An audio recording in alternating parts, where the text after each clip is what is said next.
Hello students, चलिए continue करते हैं हमारा क्लास 11th मैथ्स का चैप्टर लिमिट्स एंड डेरिवेटिव्स। तो आज हम बात कर रहे हैं second part of the chapter की, दैट इज डेरिवेटिव्स। ठीक है जी। तो क्या है डेरिवेटिव्स? हमने पहली क्लास में बात की थी कैलकुलस की, राइट। तो कैलकुलस क्या होता है कि किसी भी फंक्शन की वैल्यू किसी वैल्यू के हिसाब से कैसे चेंज होती है, right. And that is what is derivative, कि कोई भी function with respect to a particular value a, x की वैल्यू ए पे कैसे चेंज कर रहा है, उसे हम बोलते हैं डेरिवेटिव, राइट।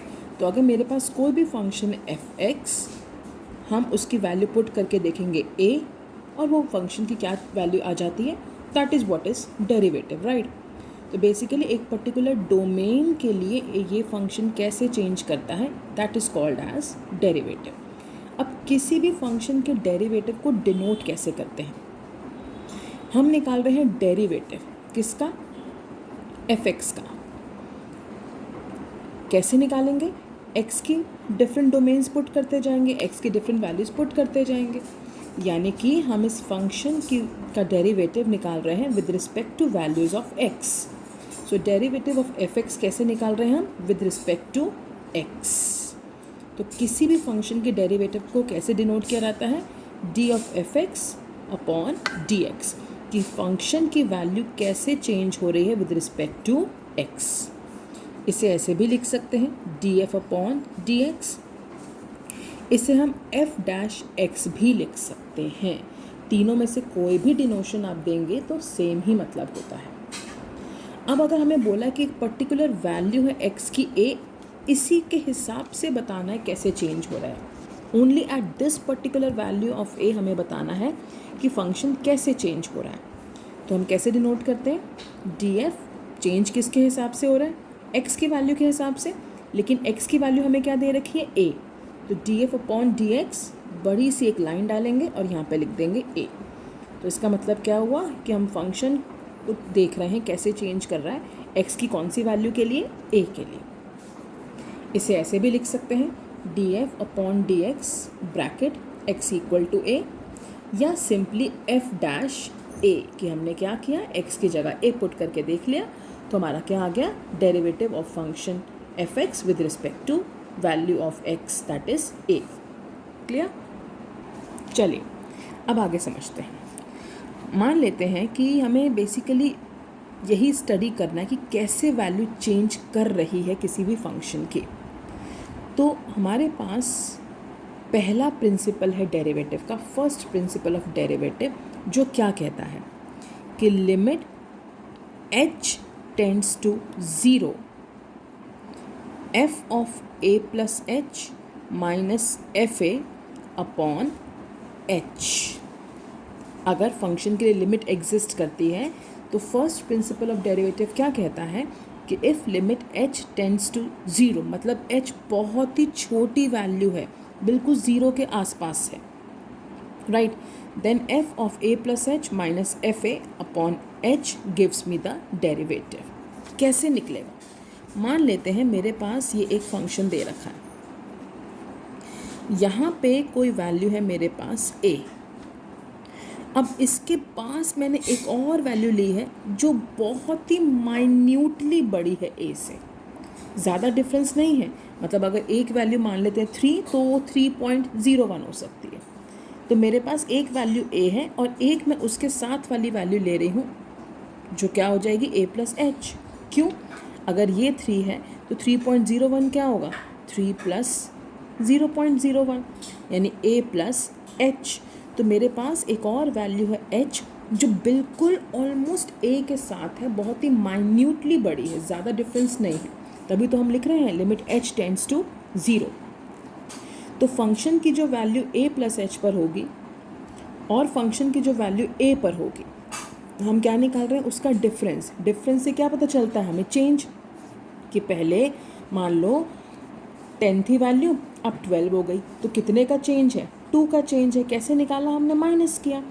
तो हमने बाद वाली a प्लस एच पे फंक्शन की वैल्यू निकाली, a पे वैल्यू निकाली, सब्ट्रैक्ट किया, तो मेरे पास क्या आ जाएगा? फंक्शन का चेंज डिवाइडेड बाय h, कि जो जिस भी वैल्यू पर हमने देखा है जितना भी डिफरेंस है उसको उससे हम डिवाइड करेंगे। तो मान लो, दोबारा बता रही कि मेरे पास दो वैल्यूज़ हैं एक डोमेन एक वेरिएबल की, एक ए और एक बिल्कुल उसी के साथ है a प्लस एच, जिसमें h बहुत ही छोटा है, बहुत ही माइन्यूटली बड़ा है, मतलब आप ये समझ लो कि ऑलमोस्ट ज़ीरो के बराबर है। तो हम फंक्शन की वैल्यू निकालेंगे a प्लस एच पे, फंक्शन की वैल्यू निकालेंगे a पे, दोनों को सब्ट्रैक्ट करेंगे और h से डिवाइड कर देंगे। तो मेरे पास क्या आ जाएगा, डेरिवेटिव ऑफ द फंक्शन। ठीक है, ये है हमारा फर्स्ट प्रिंसिपल ऑफ डेरिवेटिव। इसको मैं ऐसे भी लिख सकती हूँ। तो कैसे निकला मेरा derivative, f of f dash x, तो limit h tends to 0 f of x plus h minus f of x upon h। This is our first principle of derivative. ठीक है, चलिए आगे समझते हैं थोड़ा सा।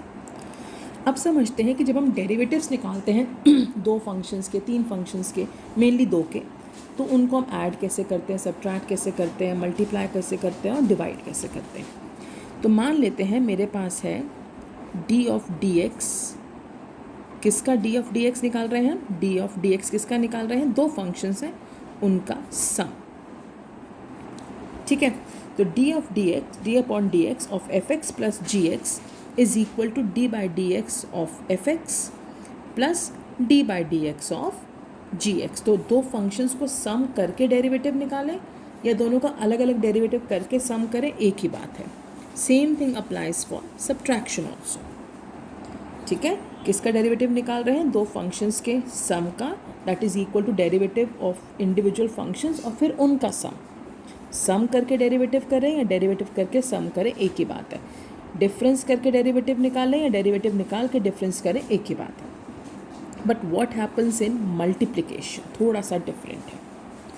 सो मेरे पास है d by d x of f x into g x. तो ये है मेरे पास d by d x of f x into g x. तो ये कैसे निकलता है, ये निकलता है पहले हम डेरिवेटिव निकालेंगे एफ एक्स का, उससे मल्टीप्लाई करेंगे जी एक्स से, फिर हम पहले फंक्शन को एज इट इज़ रखेंगे और दूसरे का डेरिवेटिव निकालेंगे। क्या किया हमने, पहले का derivative into the second function plus first function into the derivative of the second function. ठीक है, पहले का derivative into second plus first into second का डेरिवेटिव। ठीक है, इसे बोला जाता है प्रोडक्ट रूल। ठीक है, what happens in division, so d by d x of f x upon g x, ये थोड़ा सा कॉम्प्लिकेटेड है। क्या निकालेंगे, d by d x of f x into g x minus f x into d by d x of g x. Product rule में यहाँ plus था, यहाँ माइनस है, डिवाइडेड बाय जी एक्स का होल स्क्वायर। इसे कहते हैं quotient rule. तो मान लेते हैं कि हमारा एफ एक्स और डी एक्स, जो एफ एक्स है उसे हम यू से डिनोट कर रहे हैं, जी एक्स को हम वी से डिनोट कर रहे हैं। तो क्या आ जाएगा प्रोडक्ट रूल, तो d by d x of u into v is equal to क्या है, d by d x of u, that is u dash. यही करते हैं ना, किसी भी फंक्शन के डेरिवेटिव को एफ डैश से डिनोट करते हैं, राइट। तो क्या हो जाएगा, पहले फंक्शन का डेरिवेटिव यू डैश और दूसरा function as it is plus पहला फंक्शन एज इट इज़ और दूसरे का डेरिवेटिव। यहाँ पे क्या होगा, पहले का डेरिवेटिव दूसरा एज इट इज़ माइनस पहला एज इट इज़ दूसरे का डेरिवेटिव अपॉन सेकेंड फंक्शन का स्क्वायर। ठीक है, तो इनको थोड़ा सा आप लर्न करिए, समझिए लॉजिक क्या है, उसके बाद इसके क्वेश्चंस देखते हैं। ठीक है, चल लेट्स कंटिन्यू फॉरवर्ड। अब अगर हमारे पास कोई फंक्शन इस फॉर्म में दिया हुआ है, f x is equal to x power n, तो इसका डेरिवेटिव कैसे निकलता है, बहुत सिंपल तरीका है। एन को यहाँ लेकर आएंगे, ठीक है, एक्स एन माइनस वन। तो अगर मुझे एफ एक्स दिया हुआ था 7 एक्स पावर 5, तो क्या आ जाएगा, एन इसका एफ डैश एक्स 5 आगे आएगा, यहाँ पे क्या हो जाएगा 5 - 1 यानी कि 4। तो x पावर 5 का डेरिवेटिव क्या आ गया मेरे पास 5x पावर 4। ठीक है। अगर ऐसे मेरे पास बहुत सारी टर्म्स है किसी फंक्शन में, a दे रखा है n x power n plus an -1 x power n -1 plus an -2 x power n -2 up to a 0 हो गया माइनस करते करते, और x की पावर भी क्या हो गई 0। ये मुझे एक दिया हुआ, मान लो ऐसे दिया हुआ 5x power 5 plus 4x power 4 and so on, कुछ भी दिया हुआ है, कोई भी तुम आपको पॉलिनॉमियल दिया हुआ है, फंक्शन दिया हुआ है। तो कैसे निकलेगा उसका डेरिवेटिव, n क्या आ जाएगा, आगे आ जाएगा n, ये तो एज इट इज़, क्योंकि हमारा वेरिएबल क्या है ये। ध्यान में रखना जो कांस्टेंट टर्म्स होती हैं उनका कुछ नहीं होता, वो एज इट इज़ रहती हैं। जो भी चेंज आएगा आपकी वेरिएबल में आएगा। यहाँ पे आगे क्या आ जाएगा n -1 an -1 as it is, ये हो जाएगा n -1 यानी कि -2 and so on. Will do some questions on it, तब समझ में आएगा। अगर फंक्शन सिर्फ कांस्टेंट फॉर्म में दे रखा है, क्योंकि कोई वेरिएबल ही नहीं है, तो ऐसे फंक्शन का डेरिवेटिव हो जाता है 0। ठीक है। एक क्वेश्चन लेते हैं और इन दोनों चीज़ों को उसमें समझते हैं। सो मान लेते हैं मेरे पास फंक्शन दिया हुआ है 4x³ plus 3x² minus 7x plus 2। इसका मुझे डेरिवेटिव निकालना है।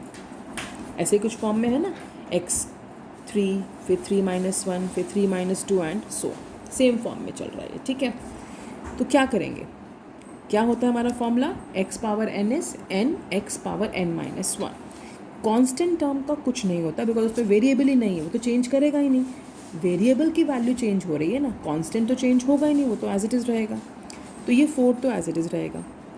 इसका डेरिवेटिव कैसे निकलेगा, n x power n -1 plus इसका कांस्टेंट एज इट इज़ ये n x पावर n -1, इसका कांस्टेंट एज इट इज़। ठीक है। इसकी पावर क्या है 1 n x पावर n -1। अब ये तो अकेला कांस्टेंट है, अगर फंक्शन में अकेला कांस्टेंट है तो उसका डेरिवेटिव क्या हो जाता है 0।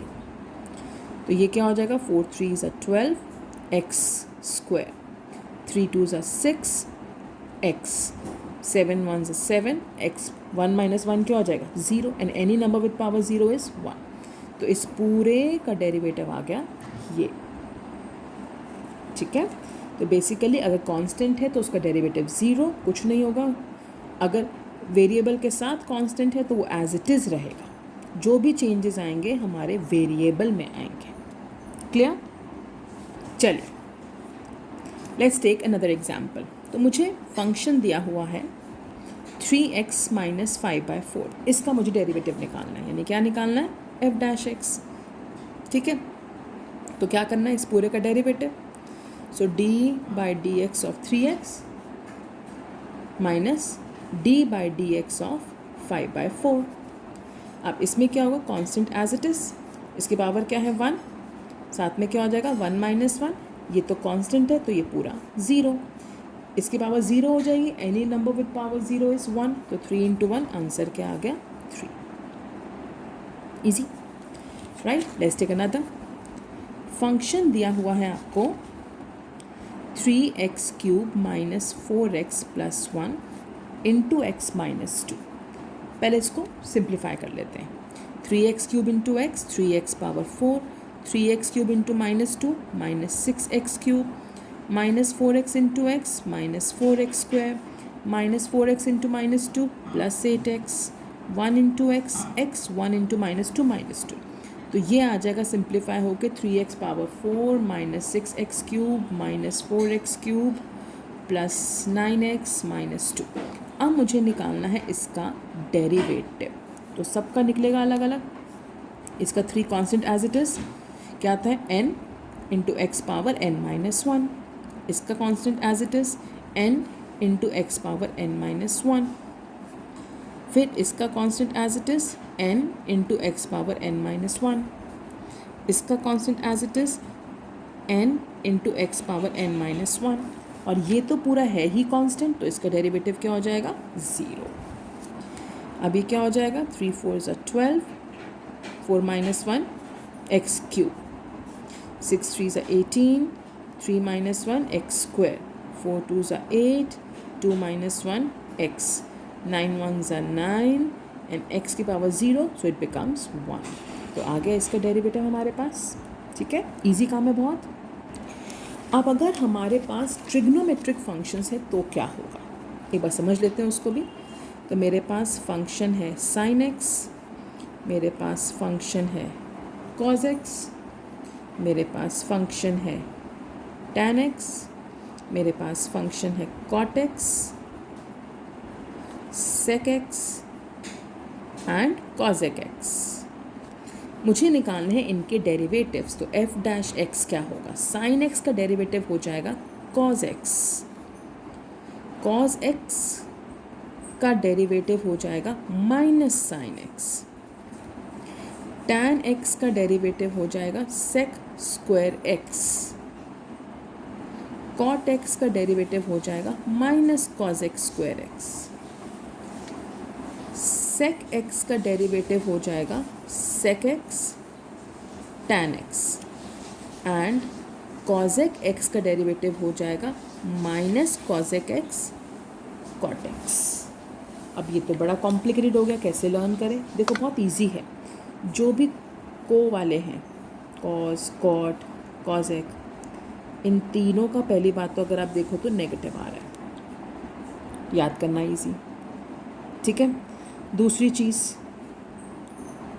साइन और कॉस के आपस में आइडेंटिटी होती है तो साइन कॉस में कन्वर्ट होगा, कॉस साइन में. टैन और सेक की होती है इसलिए टैन एक्स हो गया सेक स्क्वायर एक्स. कॉट और कॉजेक की होती तो कॉट एक्स हो गया कॉजेक स्क्वायर एक्स माइनस. सेक के साथ टैन चलता है तो सेक एक्स का क्या हो जाएगा, एक सेक एक्स और एक टैन एक्स. कॉजेक के साथ कॉट चलता है तो कॉजेक और कॉट.